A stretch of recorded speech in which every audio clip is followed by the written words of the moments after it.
This is Dr. Lam.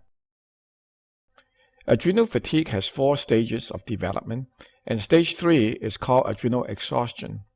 Today, we're going to spend our time to discuss this very important stage, because this is the stage where most of the symptoms becomes very perplexed and very difficult to resolve from conventional medicine perspective. This full article, Adrenal Exhaustion, is available free at my public educational website called www.drlam.com or www.drlam.com. You can read that at your leisure. You can follow along. I'll try to point out some of the key points here for you to understand and help you to study as you go. Let us review first the 4 stages of adrenal fatigue relatively quick. Stage 1 is called alarm reaction, and this is where you have the fight or flight response.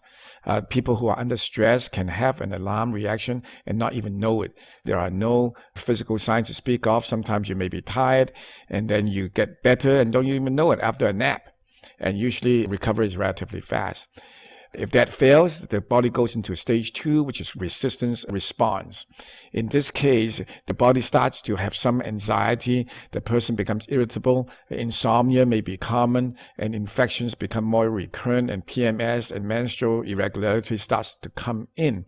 They don't come in all at the same time, and sometimes you can have one symptom more than the other, so it's kind of irregular, but they do show up if you pay attention. Now, if the body's stress are not being dealt with and as adrenal fatigue get worse, then you get into stage 3, which is what we call exhaustion. Within exhaustion, this is the time that the adrenals are no longer able to keep up with the increasing demand of the hormones, and it basically starts to fall apart. What is different from this stage as compared to the previous stage is that the symptoms become so severe that oftentimes it's almost impossible to function regularly, and a tremendous amount of rest is necessary. If this fails and the adrenal fatigue progresses to stage 4, that is when failure occurs, and that could be a medical emergency because the body is basically given up and is really in a survival mode. Unfortunately, most conventional doctors are not well trained in adrenal fatigue to begin with. The most common complaints to a doctor's office is fatigue, sluggishness, insomnia, and they were brushed aside. And adrenal fatigue is not attended to well. Patients are often sent home to self-navigate, and they try their best, but to no avail. And self-navigation programs normally fail, and the adrenals get worse and worse with time. Now, adrenal exhaustion, as we talked about, is stage 3 of adrenal fatigue, and this is where we're going to concentrate on in this paper. Within this stage of adrenal fatigue, there are actually 4 phases that you can divide into. Single system dysfunction, and then that moves on, if it's a little bit more serious, to multiple endocrine axis imbalances or dysfunction. And the classic example of that is OAT axis imbalance, which is ovarian adrenal thyroid axis imbalance, and my paper will address that in much more detail. This is oftentimes what brings a lot of the patients to their knees because they just simply cannot figure out what is going on, and the bodies keep getting worse. If that is allowed to continue, and then the body gets into a little more serious state where it really enters a critical point of what we call disequilibrium, which is phase 3. And this is the time when the hormones are really so deranged that the emergency system of the body kicks in, and you have a lot of paradoxical reactions with mood swings, blood sugar level that is irregular, hypoglycemia, low blood pressure, postural hypotension, night sweats, severe anxiety, for example. People normally at this stage have a limited ability to even do their daily chores. It's limited to 12 hours or less. If this phase is surpassed, then phase D comes into play. Phase D is when you really have a more severe situation where the adrenal glands are in near failure stage. That is when the body's hormones are so low that it really has a difficult time to even maintain normal function.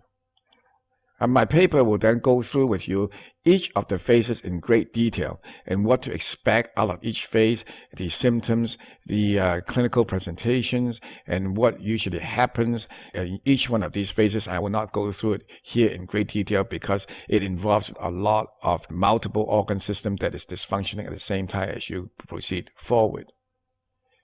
I do want to spend a little bit of time to discuss the phase 3C, which is when you have a disequilibrium state, because this is a state that is so confusing and the symptoms are so convoluted that most people have a hard time understanding. Now, we talked about adrenal exhaustion being stage 3 of adrenal fatigue, and stage 3C is the disequilibrium phase, and this is where the body's thermostat, so to say, internally is broken, and the body's ability to regulate itself is compromised. The body doesn't like that, and in situations like this, the body activates the autonomic nervous system as an emergency backup plan to try to regulate the body temperature, to regulate the blood sugar, to regulate the salt craving, to regulate the insulin level, for example. But unfortunately, the backup system or the emergency system is very crude. And because of its crudeness, it is not very fine-tuned, and as a result, the ride that the body has to go through is quite bumpy. Adrenaline is being released in great amount. This is what we call the activation of the sympathoadrenal system. Now, the consequences of this is that the body then becomes flooded in the sea of adrenaline. And what happens is that the adrenaline will cause a set of reactions that is tremendously difficult to resolve. And it is called the reactive sympathoadrenal response. And the result of this response includes things like a fragile blood pressure, spaciness, tachycardia, irregular heart rate, an inability to stand for a long time, temperature intolerance, body and fluid imbalances, dizziness, a feeling of impending doom, for example. So these are very, very significant events that can bring many to the emergency room, only to be told after extensive tests that they are fine. They were sent home, and then it repeats itself. So the clinical picture just keeps getting worse and worse. Now, if this is not resolved, then it goes to the phase D, where the adrenal fatigue comes to a point where it's near failure, and that's oftentimes requires strong medication as well as admissions to the hospital. Overall, I want you to understand that adrenal exhaustion as a stage of adrenal fatigue can be helped. The biggest problem is that most people don't understand how the various symptoms are tied in together. The tendency is to treat symptom by symptom and forgetting that there is an underlying root cause that is still existing. When you try to only patch up the symptoms, then invariably, when one symptom is resolved, you're going to trigger another symptom. There's no end to this. And the more symptoms are being addressed instead of the root cause, the more the body becomes weak. And this is almost a self-inflicted wound over a period of time as the body slowly continues to get decompensated and worse and worse. The key to identification as well as recovery from adrenal exhaustion is not any laboratory test, because unfortunately, most laboratory tests at this point is simply not sensitive enough to pick them up. What you really need to do is, number one, to understand this yourself, and my article will help you to do that. Number two is to educate your provider if he or she is not attuned yet to this state of adrenal fatigue or adrenal fatigue in itself. Until your provider understands what is going on, it is highly unlikely that he or she will be able to have a program of recovery that is fitting for you. On the other hand, if your provider really understands this, they can usually spot this right off very quickly. Most people do recover from adrenal exhaustion if you are given the right program. At the same time, most self-navigation program fails and only get worse. So my advice to most people is try not to self-navigate if you are at this point of adrenal fatigue.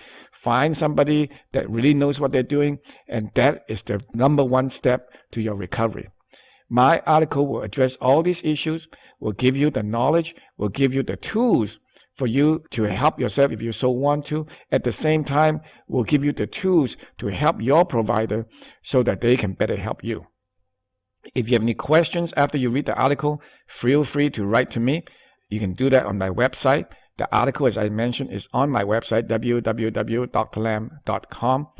If you have a personal attention necessary, as far as personalized program for you to overcome this, you can call my office.